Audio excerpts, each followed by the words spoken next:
नमस्कार विद्यार्थी मित्रांनो तुम्हा सर्वांचं अड्डा 24/7 या यूट्यूब चॅनलमध्ये सहर्ष स्वागत आहे। हे एकमेव असं चॅनल आहे जिथे आपले स्वप्न पूर्ण होतात, स्वप्नांना दिशा मिळते, स्वप्नांना उमेद मिळते आणि आपला जो स्पर्धा परीक्षेचा प्रवास असतो तो योग्य दिशेने कसा नेता येईल याचं संपूर्ण माहिती किंवा संपूर्ण जे तुमचं गायडन्स आहे ते या चॅनलच्या माध्यमातून होत असतं। तर मित्रांनो, आजचा जो आपला टॉपिक आहे, आजचा जो आपला एक शॉर्ट टॉपिक आहे तो आहे स्वदेशी चळवळ। ठीक आहे, स्वदेशी चळवळबद्दल आपण जाणून घेणार आहोत। स्वदेशी चळवळीमध्ये काय घडामोडी घडल्या होत्या, त्याच्या काय फॅक्च्युअल गोष्टी होत्या ते आपण इमेजच्या फॉर्ममध्ये लक्षात सुद्धा ठेवणार आणि त्या जाणून सुद्धा घेणार आहोत। तर मित्रांनो सुरू करूया। ठीक आहे, तर आपण आधी सुरू करूया स्वदेशी चळवळ।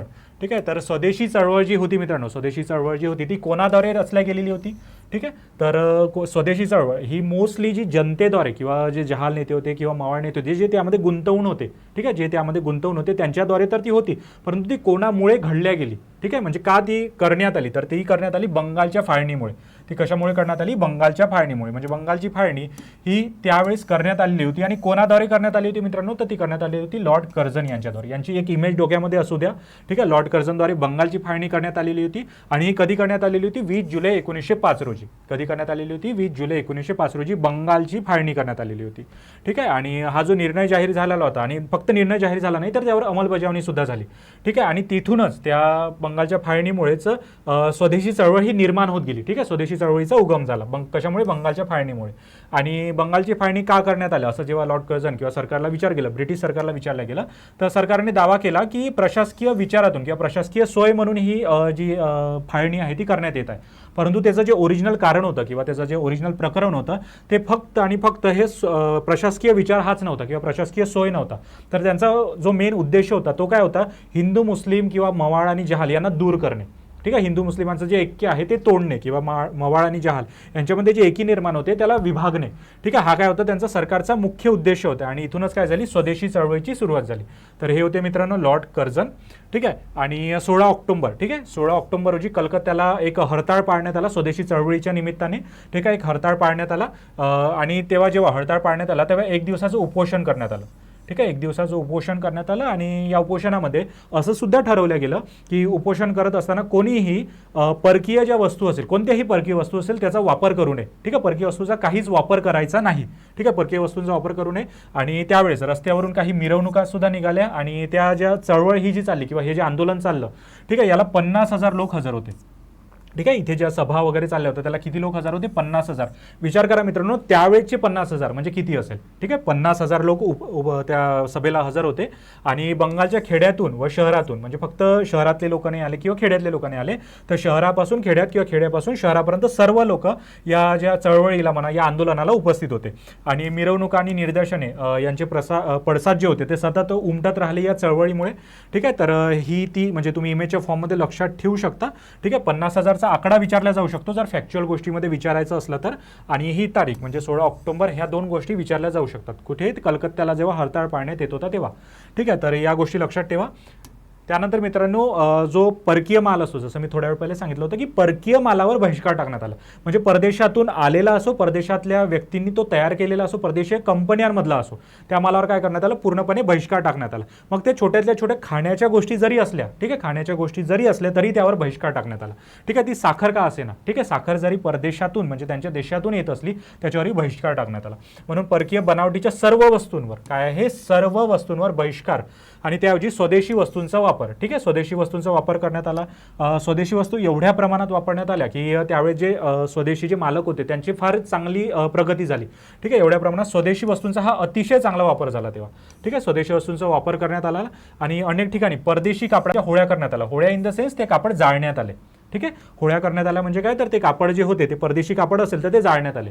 ठीक आहे, कारण की परदेशातून म्हणजे कापूस आपल्याकडून जायचं, पण परदेशातून त्याचे कापड बनवून जेव्हा यायचे तेव्हा काय करण्यात आलं? त्याच्या होळ्या करण्यात आल्या, तो कापड जाळण्यात आला। ठीक आहे, पेटवण्यात आला आणि परदेशी कापड विकणाऱ्या दुकानांपुढे निदर्शने करण्यात आली। हे काही असे म्हणजे दगडफेक करून वगैरे केलेलं नव्हतं। ठीक आहे, निदर्शने करण्यात आली, हे शांतपणे केलेले होते, परंतु ते तिथे आंदोलन करण्यात आले। ठीक आहे, महत्त्वाचं काय होतं? तिथे आंदोलन करण्यात आले। ठीक आहे, परदेशी कापड विकणारे जे दुकानदार होते किंवा त्यांची जे दुकानं होते त्या दुकानामध्ये भारतीय व्यक्ती जरी बसलेला असेल, ठीक आहे, दुकानदार म्हणून भारतीय व्यक्ती जरी बसलेला असेल, परंतु तो परदेशी कापड विकत असेल तर त्याच्यापुढेही काय करण्यात आलं? निदर्शने करण्यात आली। तुम्ही इमेजच्या फॉर्ममध्ये लक्षात ठेवू शकता। ठीक आहे, मात्र हा जो कार्यक्रम चाललेला होता किंवा ही जी चळवळ चाललेली होती याला योग्य यश मिळालं नाही। का मिळालं नसेल यश? कारण की जर सर्वच जनता सहाय्य करत असेल तर काही प्रमाणात काही लोक असे सुद्धा होते जे योग्य प्रमाणात सहाय्य करत नव्हते किंवा ते अडचणी निर्माण करत होते आणि ब्रिटिश लोक त्यांना सहाय्य करत होते. ठीक आहे, तर म्हणून या कार्यक्रमातील काही भाग परिणामकरित्या अंमलात येऊ शकला नाही. ठीक आहे, जो आपला कार्यक्रम चाललेला होता स्वदेशी चळवळीचा म्हणा किंवा परकी मालारो बहिष्काराचा म्हणा, हा जो कार्यक्रम चाललेला होता, ही जी चळवळ चाललेली होती ते बरोबर प्रमाणात किंवा योग्य प्रमाणात ते अंमलात आली नाही. योग्य प्रमाणात काय झालेली? अंमलात आली नाही.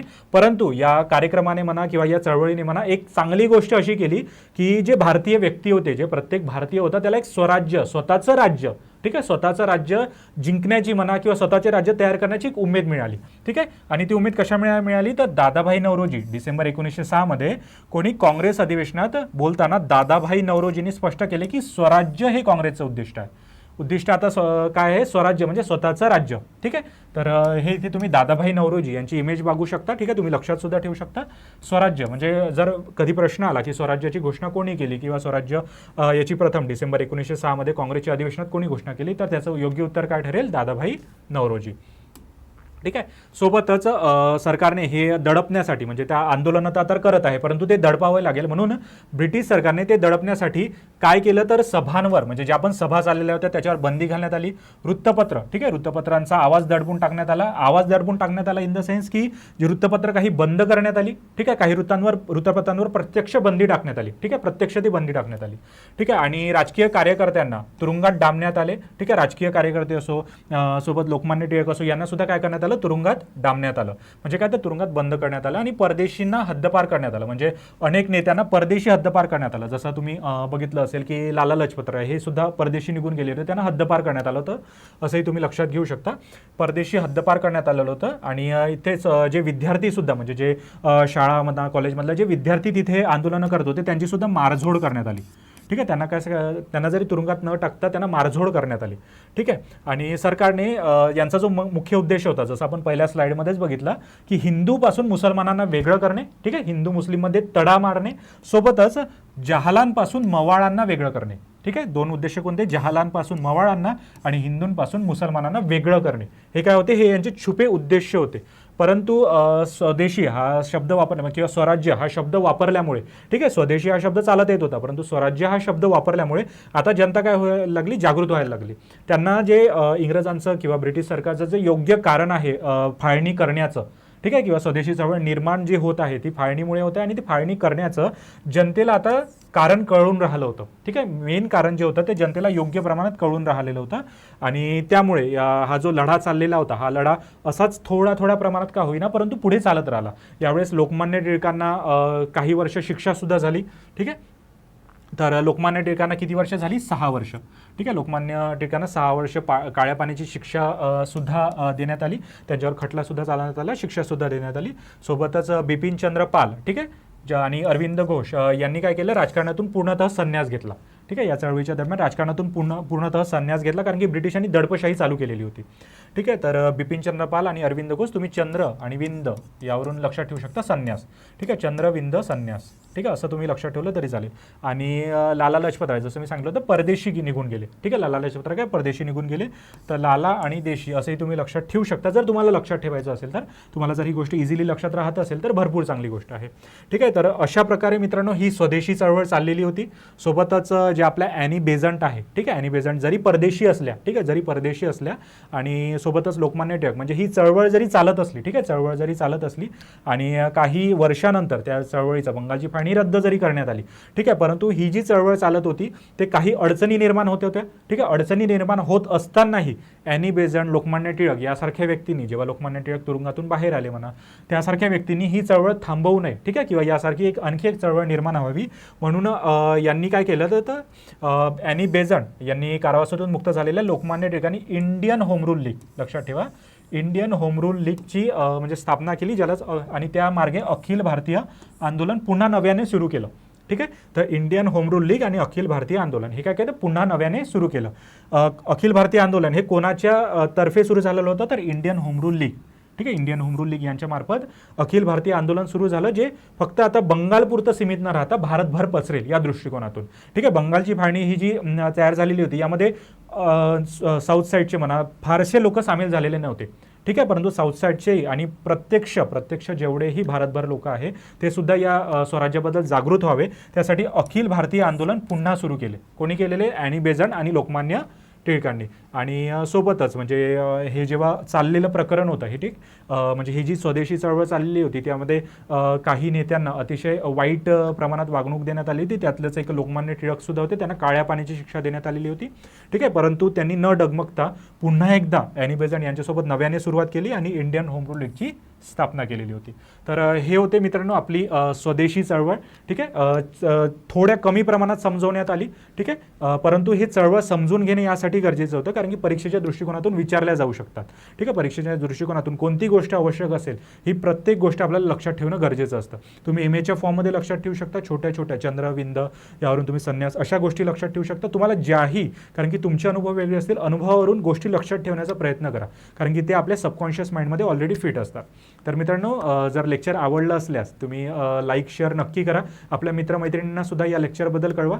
सोबतच जर तुम्हाला बॅच घ्यायची असेल, ठीक आहे, बॅच घ्यायची असेल तर तुम्ही मिशन खाकी बॅच आहे आणि कंबाईनच्या बॅचेस आहे, बॅचेस सुरू झालेले आहे. तुम्ही ॲपवर जाऊन याबद्दल माहिती घेऊ शकता. अड्डा 24/7ची ॲप ही प्ले स्टोअरवर उपलब्ध आहे. ठीक आहे, किंवा वेबसाईटवर जाऊन सुद्धा तुम्ही याबद्दल संपूर्ण माहिती घेऊ शकता. तुम्हाला ही माहिती आणि सोबतच ॲक्सेस अगदी इझिली मिळून जातो. ठीक आहे, ॲडमिशन घेण्याची पद्धतही फार सोपी आहे. सोबतच तुम्हाला यामध्ये काही डिस्काउंट पाहिजे असेल तर तुम्ही माझा रेफरल कोड सुद्धा वापरू शकता. Y860 हा माझा रेफरल कोड आहे.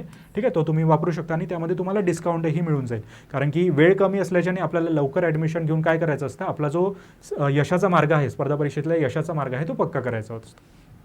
तर मित्रांनो, हे होतं आपलं आजचं स्वदेशी चळवळीबद्दल लेक्चर. लेक्चर आवडल्यास लाईक शेअर नक्की करा. तुम्हाला हे चॅनल आवडत असल्यास चॅनलला सबस्क्राईब करून ठेवा, कारण की हे चॅनल तुमच्या यशाच्या प्रगतीत नेहमी मदत करतं. म्हणून मित्रांनो, भेटूया आता उद्याच्या लेक्चरमध्ये. तोपर्यंत काळजी घ्या. काहीही असल्यास कमेंट बॉक्सच्या माध्यमातून विचारत राहा. ठीक आहे, कोणतेही प्रश्न असल्यास कमेंट बॉक्समध्ये नक्की सांगत राहा. चॅनल आवडल्यास सबस्क्राईब करा आणि भेटूया पुढच्या लेक्चरमध्ये.